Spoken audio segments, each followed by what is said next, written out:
mag-add tayo ng water. Ayan. Para maluto ng maayos yung ating chicken. You can add some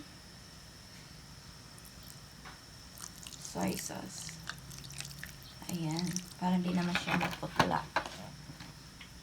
And you mix it together. And just stir it. And we cover it. Lagay tayo ng sibuyas. Ayan guys. Lagyan natin yung bawang. Ayan. Kaya na siya guys. Brown na konti yung ating sibuyas saka yung bawang. Ngayon, lagyan natin yung ating marinate na manok. Ayan.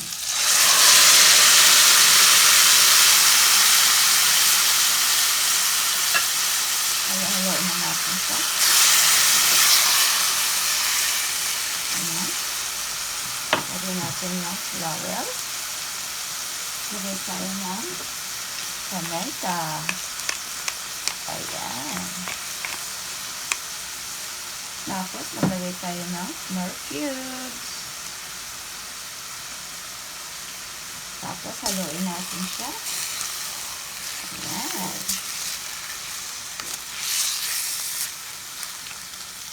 Lagay natin yung ating pinya. Ayan. Dahil Sunday ngayon guys, dapat special ang ating ulam. Ayan.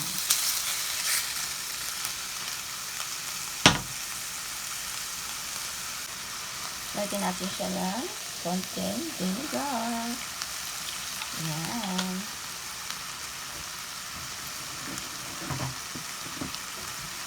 Halo-haloin natin guys.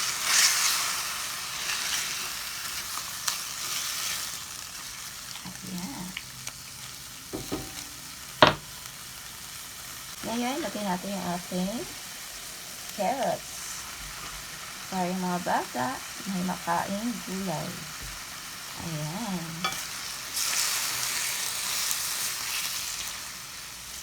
Ayan.